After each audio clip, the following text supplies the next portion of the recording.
بسم اللہ الرحمن الرحیم۔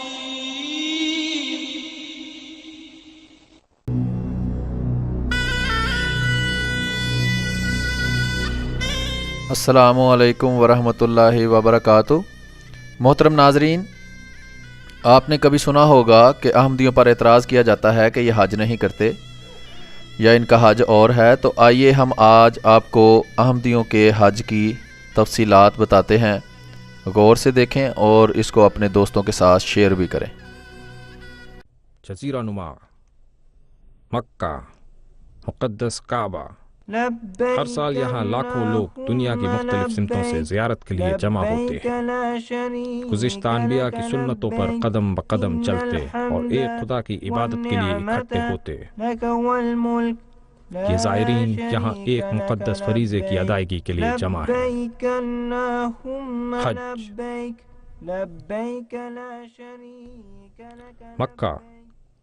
مکہ جزیرہ نما عرب کا ایک شہر ہے جو چاروں طرف سے اونچائیوں میں گھرا ہوا ہے۔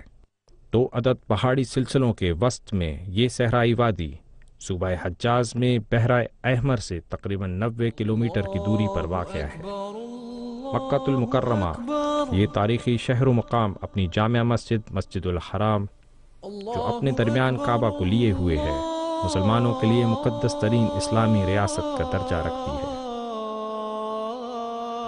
مسلمانوں کی مقدس الہامی کتاب قرآن میں اس بارے میں فرمان الہی ہے: إن أول بيت وضع للناس للذي ببكة مباركا وهدى للعالمين۔ سب سے پہلا گھر جو تمام لوگوں کے فائدہ کے لیے بنایا گیا تھا وہ ہے جو مکہ میں ہے، وہ تمام جہانوں کے لیے برکت والا مقام اور موجب ہدایت ہے۔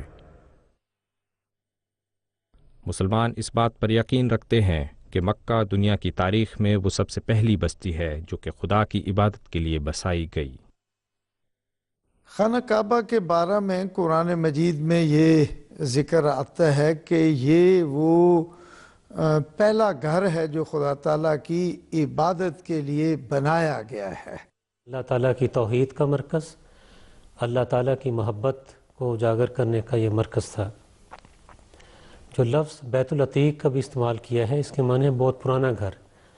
حضرت ابراہیم علیہ السلام اور حضرت اسماعیل علیہ السلام کے ذریعے سے جو گھر بنایا گیا وہ نیا گھر نہیں تھا، بلکہ وہاں پہلے گھر موجود تھا جس کے نشانات مٹ چکے تھے۔ سن 570 صدی عیسوی میں مکہ کے اس مقدس شہر میں اسلام کے بانی نبی محمد صلی اللہ علیہ وآلہ وسلم کی ولادت ہوئی۔ انہوں نے اپنی زندگی کا بڑا حصہ دوسرے انبیاء کی طرح اپنے آبائی شہر مکہ میں ہی بسر کیا۔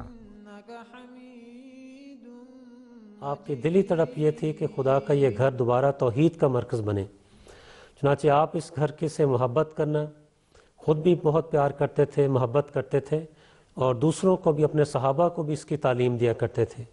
اسی لیے آپ کے ذریعے سے خدا تعالیٰ نے اس گھر کو وہ حرمت عطا کی ہے کہ جس کے ارد گرد کو امن کا علاقہ قرار دیا گیا ہے۔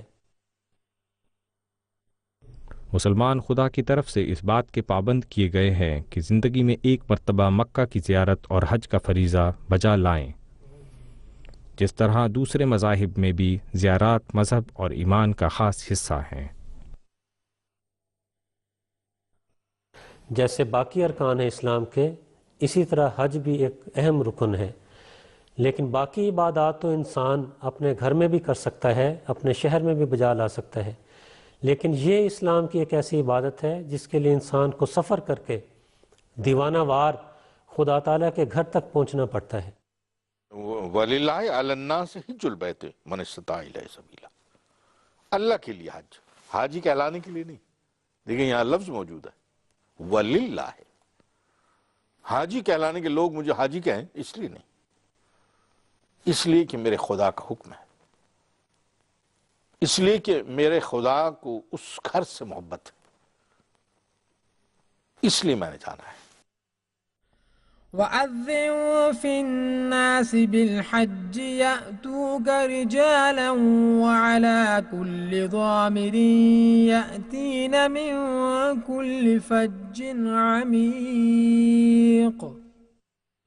اور تمام لوگوں میں یہ اعلان کر دے کہ وہ حج کی نیت سے تیرے پاس آیا کریں، پیدل بھی اور ہر ایسی سواری پر بھی جو لمبے سفر کی وجہ سے دبلی ہو گئی ہو۔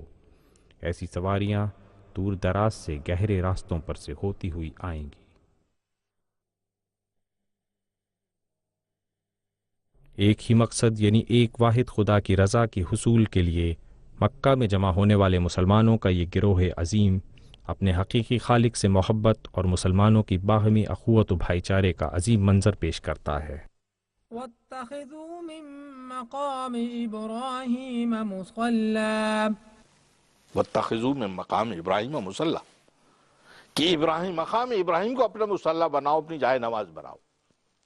اس کے ظاہری معنی ٹھیک ہے کہ وہ جو جگہ آپ ہم جاتے ہیں جو دیکھتے ہیں ایک خاص جگہ ہے، چھوٹی سی عمارت کہہ لیں یا جگہ سی ہے، وہاں بالکل کعبہ کے سامنے ہے، لوگ وہاں کھڑے ہو کر نماز پڑھتے ہیں، اچھی بات ہے۔ لیکن اس میں گہرائی جو ہے، اصل بات کیا ہے؟ مقام ابراہیم کو اپنا مصلی بناؤ سے مراد یہ کہ وہ نمازیں پڑھو، ویسی نمازیں پڑھو جیسے ابراہیم نے نمازیں پڑھی، وہ قربانیاں کرو جیسے ابراہیم نے قربانیاں کی۔ خدا نے ابراہیم سے کہا اسلم، قال اسلمت للہ رب العالمین، سر تسلیم خم ہے کہا۔ حج کی عبادت کا آغاز میقات سے ہوتا ہے۔ میقات سے مراد وہ جگہ ہے جہاں دنیا کی مختلف سمتوں سے حج کی نیت سے مکہ آنے والے زائرین احرام باندھتے ہیں۔ 2 عدد انسلی چادروں میں احرام کی شکل میں خود کو لپیٹے ہوئے یہ حاجی اپنے خالق کے حضور باوضو 2 رکعت نفل ادا کرنے کے بعد اپنے دل و جاں کو رب عظیم کی نظر پیش کرتے ہوئے حج کی نیت سے تلبیہ کے الفاظ ادا کرتے ہیں۔ طواف بیت اللہ کے بعد حاجی سعی کی رسم ادا کرتے ہیں۔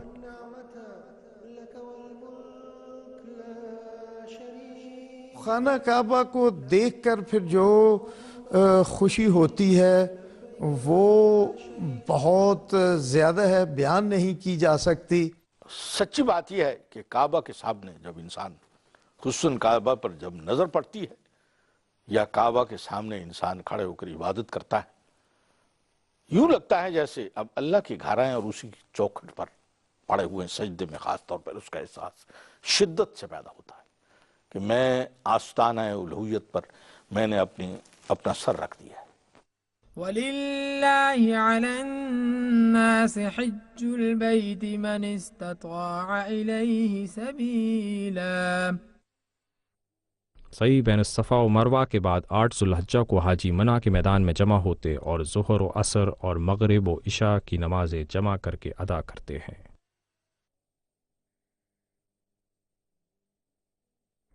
فَإِذَا أَفَضْتُم مِّنْ عَرَفَاتٍ فَاذْكُرُوا اللَّهَ عِندَ الْمَشْعَرِ الْحَرَامِ وَاذْكُرُوهُ كَمَا هَدَاكُمْ۔ 9 ذی الحجہ کو صبح فجر کی ادائیگی کے بعد حاجی منی سے میدان عرفات کے لیے روانہ ہوتے ہیں اور ظہر سے مغرب تک میدان عرفات میں ہی وقف کرتے ہیں۔ غروب آفتاب کے بعد حاجی میدان عرفات سے مزدلفہ کے مقام پر وقف کرتے اور عشاء کے وقت مغرب و عشاء کو جمع کر کے ادا کرتے ہیں۔ یہ 10 ذی الحجہ کی صبح ہے۔ کچھ روشنی ہو جانے پر حاجی مزدلفہ سے واپس کنکریاں چنتے ہوئے منی کے میدان کا رخ کرتے ہیں۔ منی پہنچنے کے بعد جمرۃ العقبہ کو اللہ اکبر کی تکبیر کے ساتھ کنکریاں ماری جاتی ہیں۔ جو کنکریاں مارنے کی سنت ہے یہ بھی حضرت ابراہیم علیہ السلام کے زمانہ سے ہے کہ ان جگہوں پر شیطان نے آپ کو جو ہے وہ ورگلانے کی کوشش کی تھی۔ منی پہنچنے کے بعد جمرۃ العقبہ کو اللہ اکبر کی تکبیر کے ساتھ کنکریاں ماری جاتی ہیں اور اس کے بعد قربانی ذبح کی جاتی ہے، جس کے بعد حجاج سر منڈوانے یا بال کٹوانے کے بعد احرام کھول دیتے ہیں۔ حجاج کے لیے 10 ذو الحجہ کو عید کی نماز نہیں ہے۔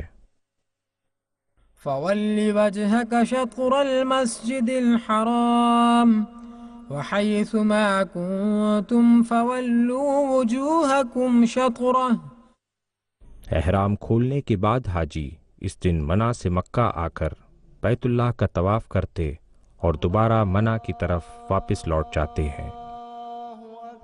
11 کی طرح 12 ذی الحجہ کو بھی تینوں جمروں کو کنکر مارے جاتے ہیں۔ دور دراز کے شہروں اور ملکوں سے آئے ہوئے حجاج 12ویں یا 13ویں ذی الحجہ کو مکہ واپسی کے بعد بیت اللہ کا طواف کرتے ہیں، جس کو طواف الوداع کہا جاتا ہے۔ اس الوداعی طواف کے بعد حاجی دہلیز کعبہ کو چومتے اور کعبہ کے غلاف کو پکڑ کر اپنے رب عظیم کے حضور اپنے گناہوں کی معافی مانگتے ہوئے اس سے بخشش کی التجا کرتے اور اپنی آخری نگاہ شوق بیت اللہ پر ڈالنے کے بعد الٹے قدموں اپنے گھروں کو لوٹ جاتے ہیں۔ ایک حدیث میں یہ آتا ہے کہ اگر واقعی شرائط کے مطابق صحیح طور پر صحیح نیت کے ساتھ انسان حج کرے تو اس کے پہلے گناہ معاف ہو جاتے ہیں۔ لبیک لا شریک لک لبیک ان الحمد والنعمت لک والملک لا شریک لک لبیک۔